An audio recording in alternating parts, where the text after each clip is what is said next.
Welcome back, Jaguar Nation. Welcome to your 2018-2019 school year. We are thrilled to have you and are hoping for what will be a wonderful year. This is Miss Jarvis, one of your assistant principals, and I am going to highlight a couple things out of our student handbook today. Please listen and follow along, and hopefully there will be lots of good information in here to help you have a successful year. This is just a highlight video. The full version of the handbook can be found here on our website. You are responsible for knowing and abiding by all school rules, and I do encourage you to check out the handbook when you have some time. It's always a good resource to look things up if you're needing assistance of any kind. This is our Jefferson administrative staff. This is Mr. Anderson, our principal, Mr. Hall, assistant principal with students' last names A through L, Miss Jarvis, that's me, students' last names M through Z, Mr. Musil, our dean of students with students' last names A through Z, so everybody, and Mr. Nyberg, our activities director. Even though the alphabet is broken down by last name, we are here to help and support all of you. This is the counseling office. These are your counselors, secretaries, and our career and college counselor as well. So Miss Miller is counselor for students with last names A through F, Miss Erickson for students with last names G through L, Ms. Everett, students with last names M through RE, and Ms. Kretzmeyer with students' last names RF through Z. Ms. Wallerick is our PGP career and college counselor. Ms. Riley is one of our counseling secretaries, as is Ms. Sheff. These counselors here and these assistants are located in the counseling office, which is in the main hallway across from the auditorium and next to the main office. And Ms. Wallerick here is located in the Career and College Center, which is off of the Media Center. Your counselors are a great place to start when you're not sure where else to go or what else to do. They can help with college, academic planning, course scheduling, support, and help you through all kinds of things here at Jefferson.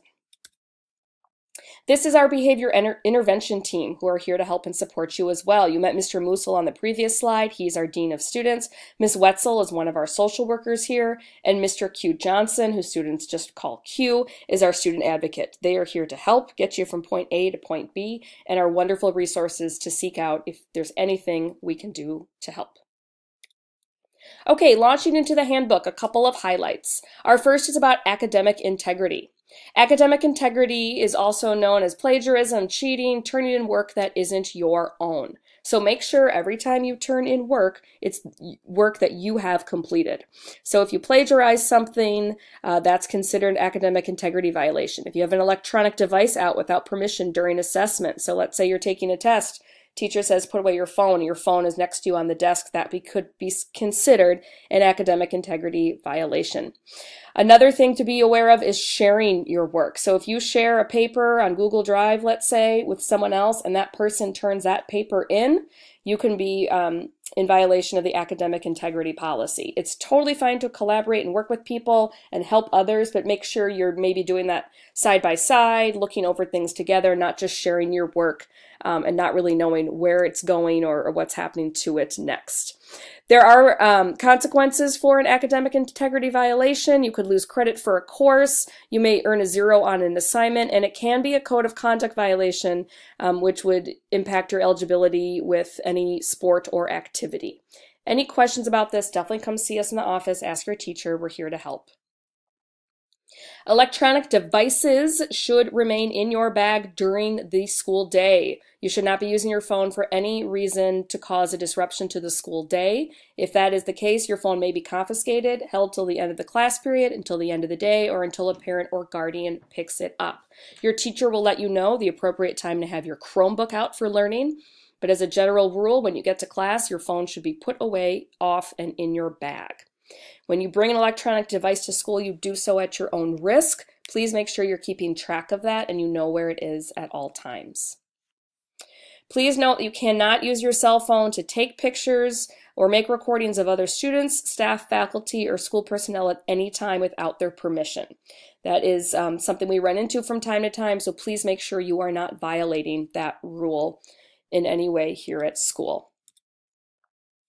Please be smart with social media. Social media can be really fun and a good way to connect with people, but if you're going to engage on it, please do so in a responsible and kind way. Social media should not disrupt the learning environment, even if you do it off-site. Anything that kind of comes back to school to disrupt the school environment can carry school consequences. Cyberbullying is not tolerated in any way, shape, or form. That's not something that we would want you to engage in.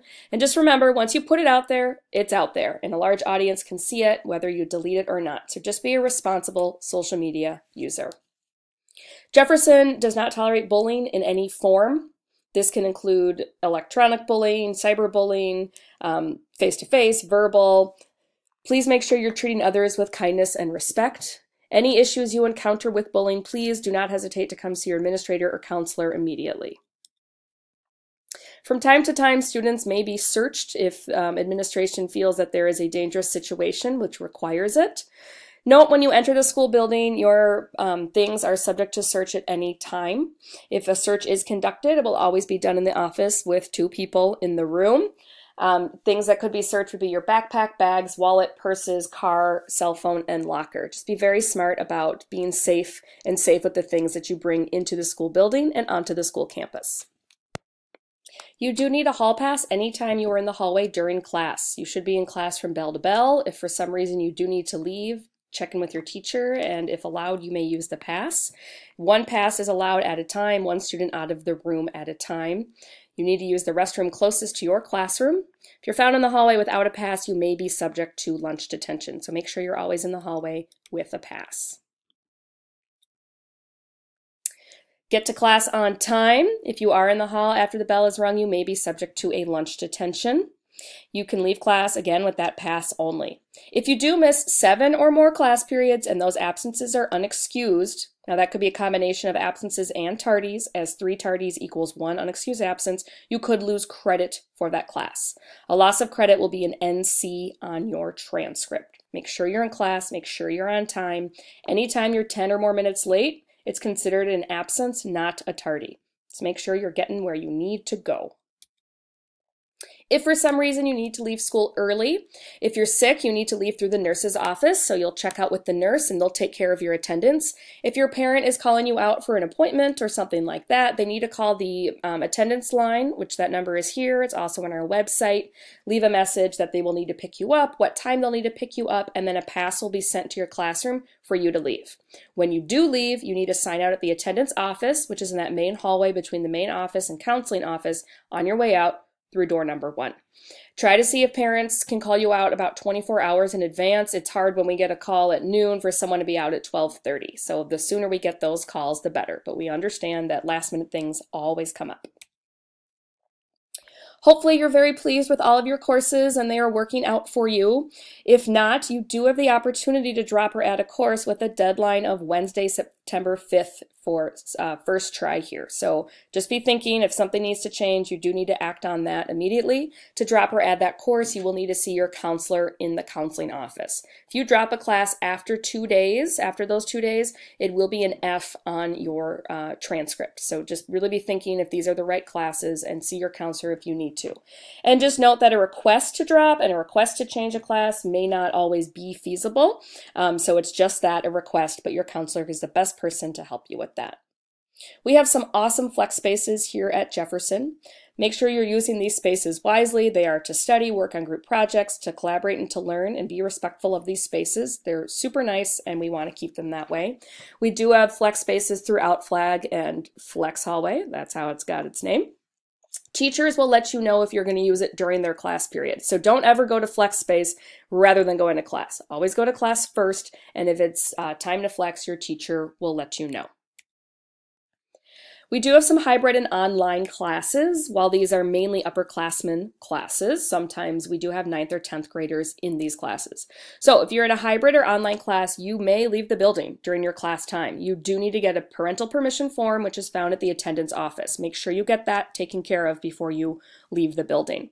If you leave and return early, you will be held at the front entrance until passing times. You'll just need to wait at the front until it's time for your next class. If you leave and return late, you may be subject to discipline, including a search from administration. If you decide to stay here during an online class, you should be in our brand new cafeteria.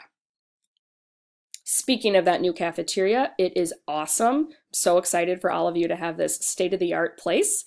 Lunch is to be eaten in the cafeteria only. 10th graders, this is a little bit different from last year. So there's no lunch in Flag, Flex, or Deck Hall. Cafeteria only. There's so many spaces to eat there and all different kinds of seating. I think you guys will really like it.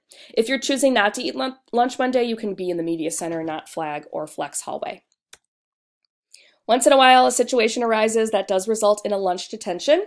Lunch detention runs every day during all lunch periods. You will be assigned to lunch detention if you're tardy for class, for example.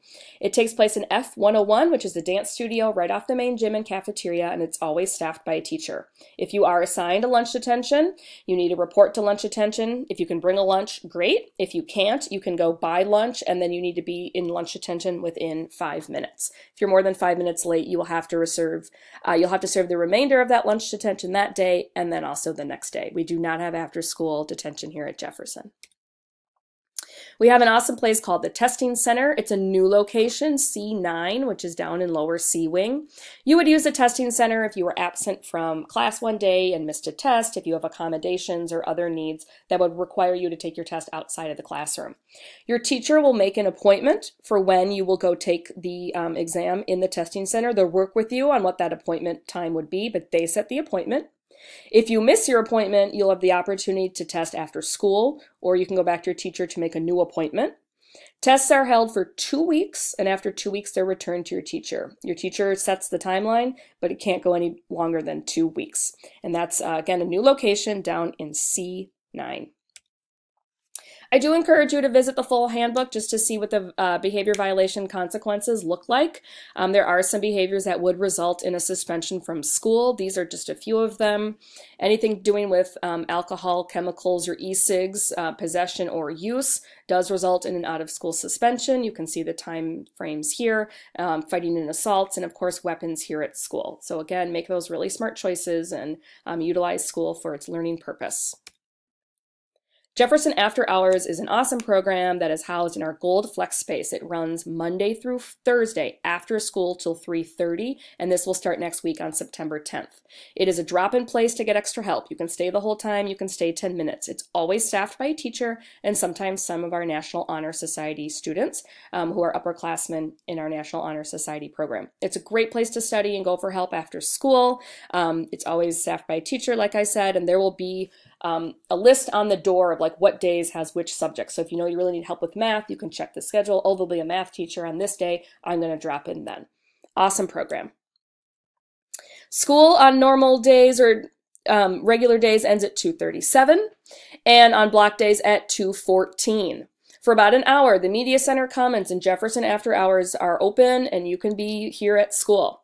Mondays through Thursdays, the building closes at 3:30. So you'll hear an announcement at 3:30 that the building is closed and all students are expected to leave. Or if you need to wait for a ride, you can do so by door number 1 in the main entrance. On Fridays, the building closes at 2:50. So just plan accordingly with your transportation needs. If you are staying later, you do need to be supervised by an adult through a school activity.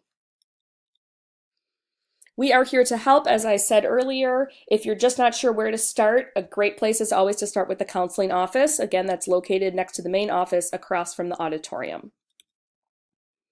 Thank you for your attention during this video. I hope you have a fantastic school year. Come by the main office, say hi, and go Jags.